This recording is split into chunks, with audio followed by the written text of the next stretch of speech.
আল্লাহওয়ালা বানাইতে চায়, যে ব্যক্তি নিজেকে মুত্তাকি বানাইতে চায়, যে ব্যক্তি নিজেকে জান্নাতি বানাইতে চায়, যে ব্যক্তি আল্লাহর রাস্তার কোনো আল্লাহওয়ালা বুজুর্গের সান্নিধ্যে মুরিদ হয়, সালেক হয়, তাজকিয়া আত্মশুদ্ধি করতে চায়, নিজের জীবন ভেতর বাহির সুন্দর করতে চায়, এই সব কিছু সুন্দরভাবে যেন তার মধ্যে আসে এবং পুরা ইসলাম মানা, খেয়াল করেন কথা, পুরা ইসলাম মানা তার জন্য যদি সহজ হতে হয় তাহলে তাকে 6টি আমলে অভ্যস্ত হইতে হবে।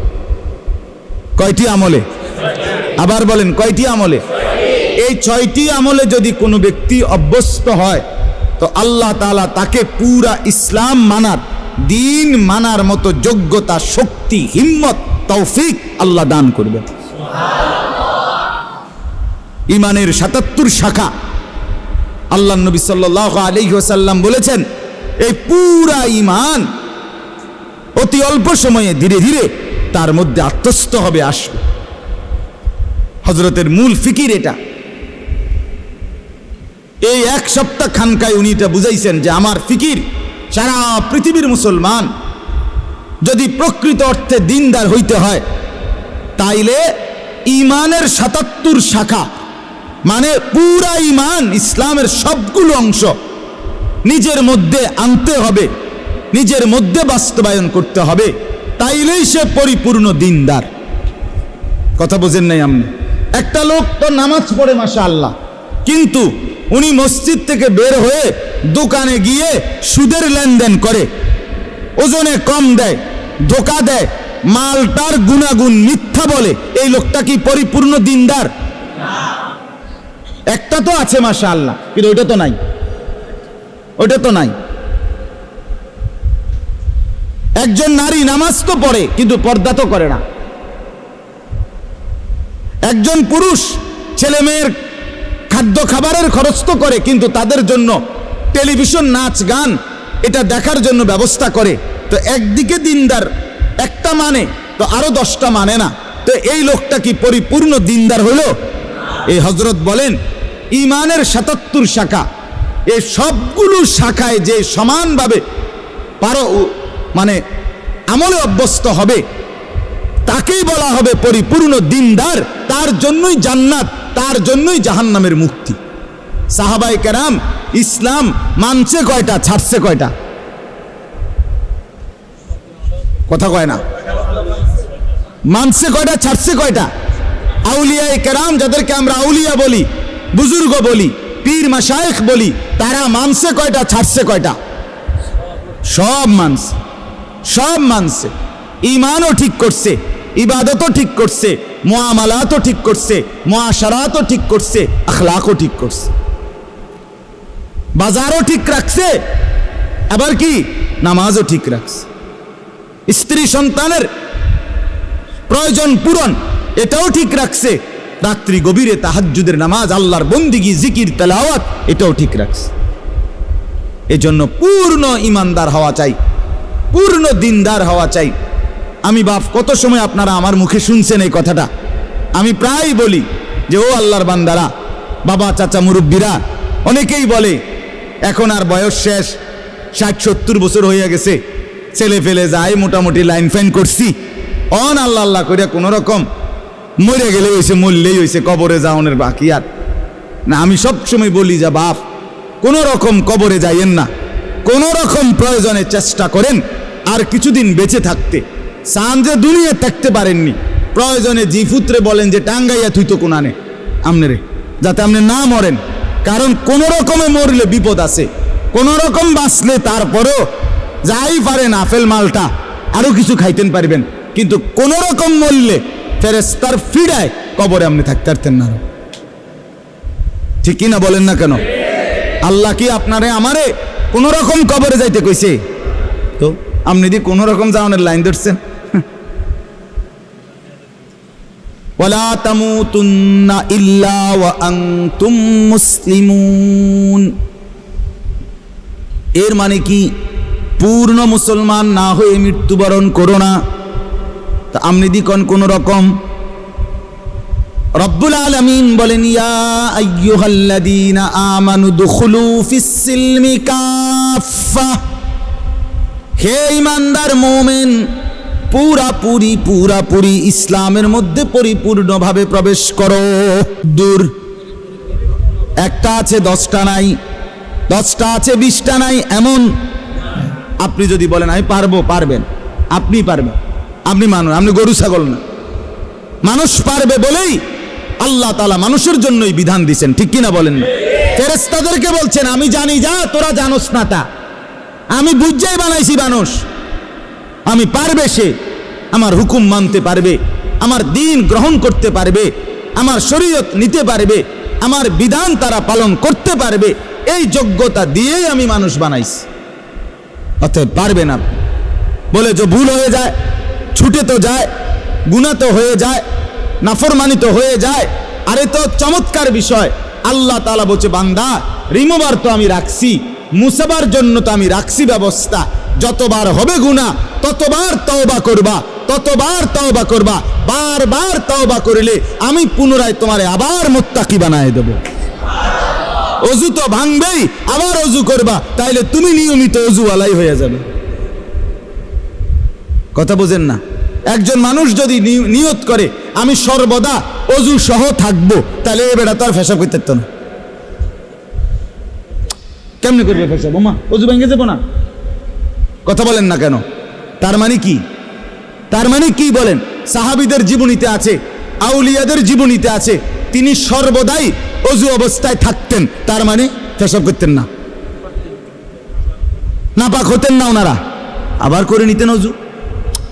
যিনি বারবার অজু ভাঙলেই আবার পুনরায় অজু করে নেয়, তারে কি বলে না অজু ভাঙছে এটা বলে না, তারে বলে উনি সর্বদা অজু অবস্থায় আছেন।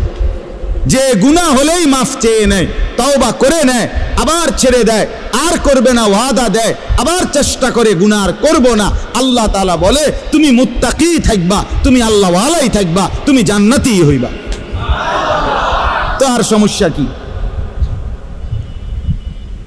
তো আর সমস্যা কি?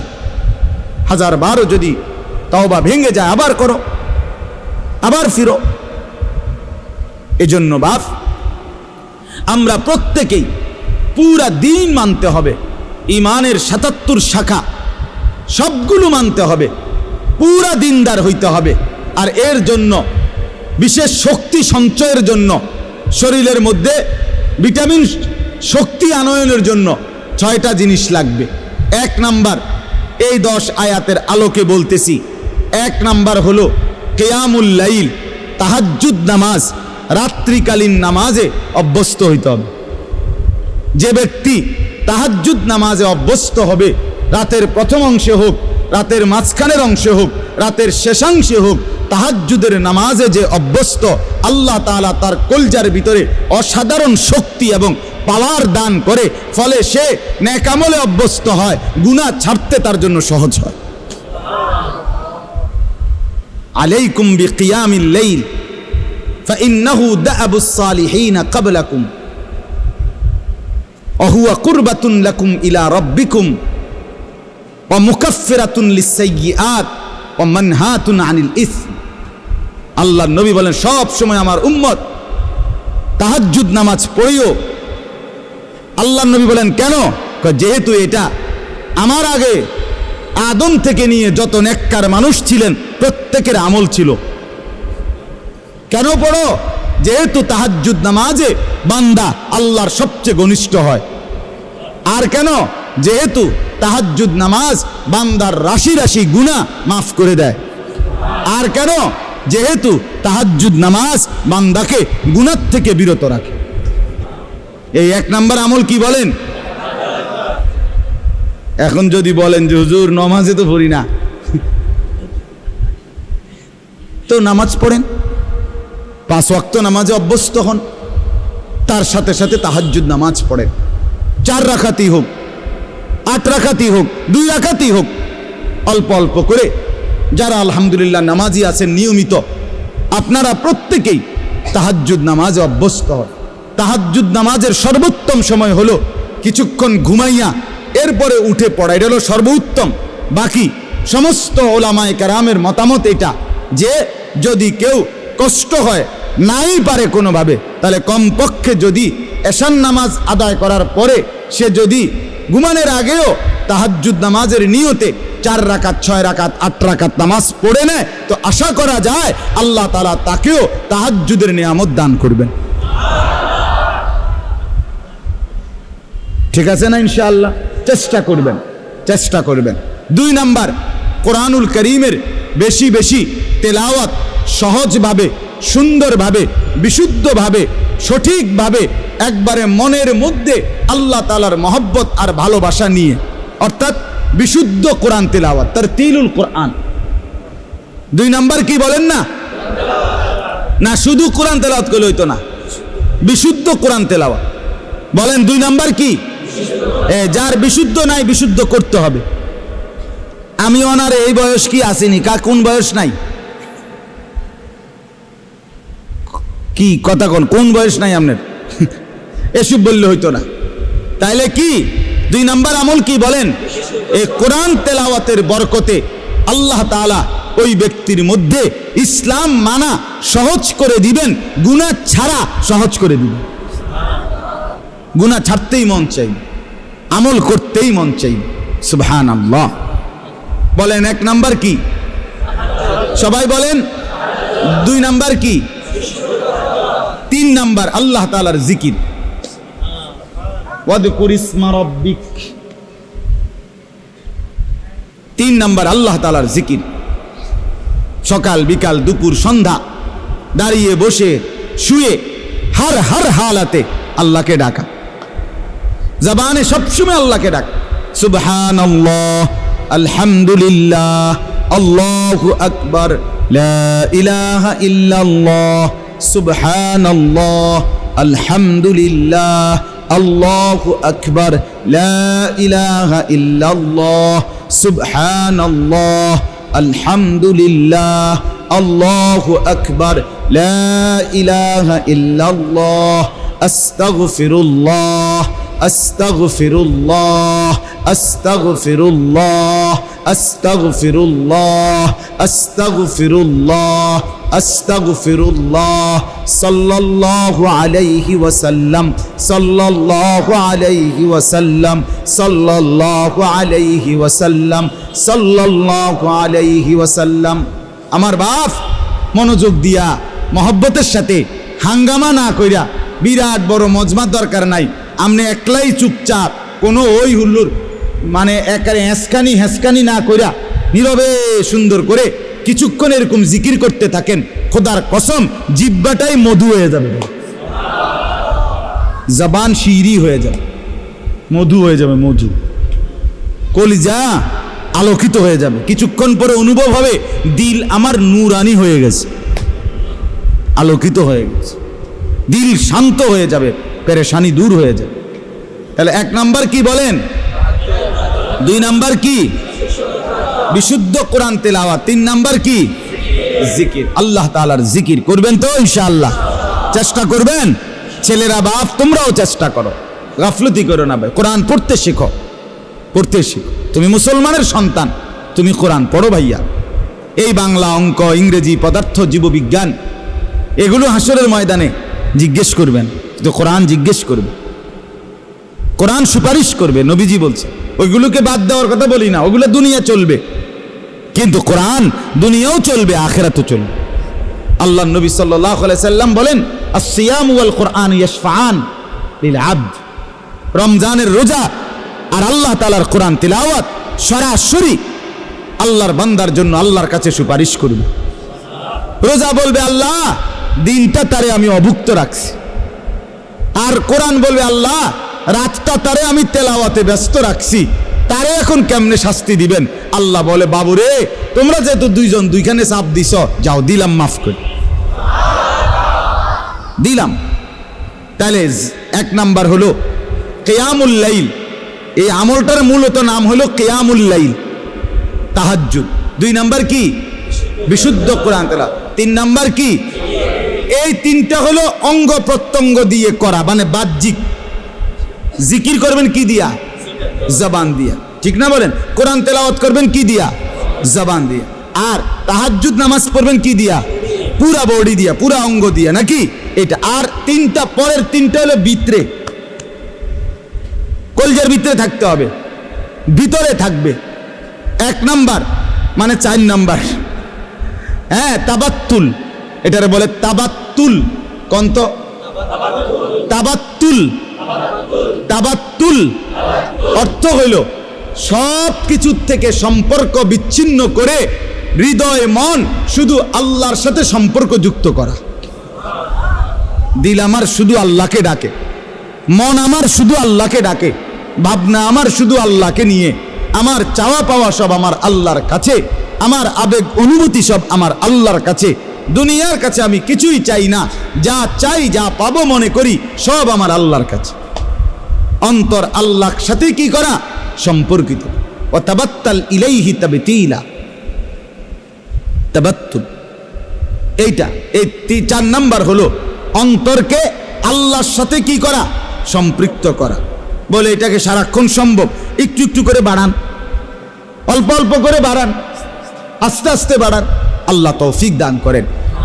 5 নাম্বার মানে 2 নাম্বার, 5 নাম্বার হলো আল্লাহ তাআলার উপরে সর্বাবস্থায় তাওয়াক্কুল। কার উপরে? তাওয়াক্কুল, ভরসা। ভরসা কার উপরে? রব্বুল মাশরিকি ওয়াল মাগরিব লা ইলাহা ইল্লা হুয়া ফাত্তাখিযহু ওয়াকিলা। এই যে আল্লাহকেই একমাত্র ওয়াকিল, অভিভাবক বা আশা ভরসার কেন্দ্রস্থল শুধুই কাকে বানানো? তাহলে অন্তরে সর্বদা কার উপরে ভরসা করা? 6 নাম্বার সবর করা। ওয়াসবির আলা মা ইয়াকুলুন, সর্বাবস্থায় সুখে থাকি দুঃখে থাকি, হ্যাঁ, দিলের মধ্যে থাকবে আমার আল্লাহ আছে, আমি আমার আল্লাহর উপরেই ধৈর্য ধারণ করলাম।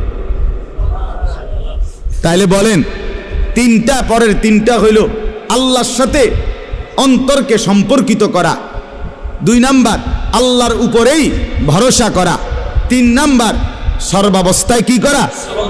আরবি নামগুলো কোন? তাবাত্তুল, তাওয়াক্কুল, সবর। তাবাত্তুল, তাওয়াক্কুল, সবর। তাবাত্তুল, তাওয়াক্কুল, সবর।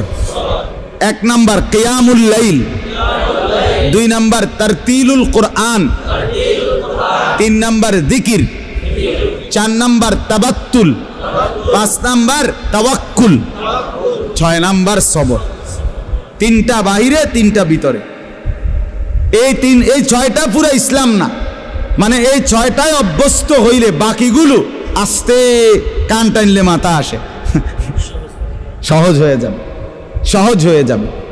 বিশেষ করে তাহাজ্জুদ নামাজ, বিশেষ করে কোরআন তিলাওয়াত, আল্লাহ তাআলার জিকির, এই 3 আমল যখন চালু থাকবে ধীরে ধীরে মজাই লাগবে, অন্তর নূর হবে, আমল করতেই মন চাইবে, গুনাহ দেখলেই ঘৃণা লাগবে, গুনাহ দেখলেই অপছন্দ লাগবে। আল্লাহ তাআলা আমাদেরকে তৌফিক দান করেন। আমার শায়েখ আল্লামা মুফতি মুশতাকুন নবী সাহেবের একটা সুন্দর কথা শুনাই। আমার দেখা আমার হযরত আল্লামা মুফতি মুশতাকুন নবী সাহেব খুব বেশি জিকির করে, উনি একেবারে বেশি জিকির করে। ওনার যদি আপনি 100 না 1000 বয়ান শোনেন, তো 1000 বয়ান এই শুনবেন উনি কিসের কথা কইছে। বয়ানও করে জিকির, নিজেও করে জিকির। আমি মনে করেন কুমিল্লা থেকে সিলেট হুজুরের সাথে 6 ঘন্টার সফর, অনেকবার গেছি হুজুরের গাড়িতে করে। আমার গায়ে হেলান দিয়া হুজুরে শুইছে, মনে করেন আমি দেখছি শুইয়া লাইছে, ঘুমায়ে পড়ছে। যতবার ড্রাইভার মাসুদ ভাই গাড়ি কোনো কারণে ব্রেক করে, সাথে সাথে নড়ে ওঠে না, এই নড়লেই দেখি উনার মুখ দিয়া লা হাওলা ওয়ালা কুওয়াতা ইল্লা বিল্লাহ, সুবহানাল্লাহ, কোনো না কোনো একটা তাসবিহ পড়ে। তবে এটা না দেখলাম ঘুমায়। আমি অনেক দিন দেখছি এটা মাকিরি ভাই, এটা কি ধরনের জিন্নি, কোনো আদত হয়ে গেছে, অটোমেটিকলি নড়লে চড়লে জিকির করে, জিকির করে, আল্লাহ তাআলার জিকির করে।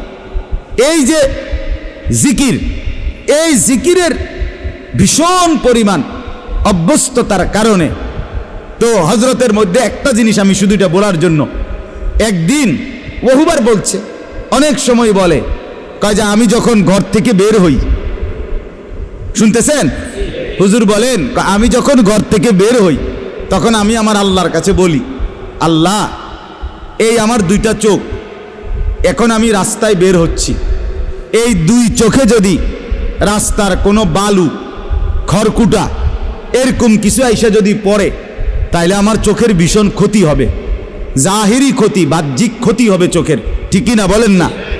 বলে আল্লাহ এই ক্ষতি থেকে আমার চোখকে আপনি বাঁচান। সাথে সাথে হযরত বলে, আমি আল্লাহর কাছে বলি, আল্লাহ ঠিক তেমনি ভাবে এই চোখ যদি কোনো ভিন নারীর প্রতি পড়ে তাইলেও আমার এই চোখের ক্ষতি হবে, আখিরাতে ক্ষতি হবে, আমার এই চোখে সীসা গলাইয়া ঢেলে দেওয়া হবে। অতএব আপনি আমার এই চোখকে বাহ্যিক ক্ষতি থেকেও বাঁচান, আপনি আমার এই চোখকে আখিরাতের ক্ষতি থেকেও বাঁচান। হুজুর বলেন, কয় এই দোয়ার বরকতে, আল্লাহ তাআলার জিকিরের বরকতে, কয় হাজারো ঘন্টা রাস্তায় চলার পরেও আমার কাছে রাস্তায় নজর কোনো দিকে তাকাইলেও গাছ আর মানুষ একই রকম মনে হয়। অনেক দিন বলছে, কয় যে গাছ যেরকম মনে হয় মানুষও এমনই মনে হয়, আলাদা কোনো এটা নিয়ে কি হয় না, কু নজর বদ নজর হয় না। এই জন্য বললাম একটা আমল এখানের মধ্যে জিকির, এটা আরো 100 আমলটাকে কি করে দেয়, সহজ করে। আল্লাহ তাআলা আমাদের প্রত্যেককে তৌফিক দান করেন, কবুল করেন।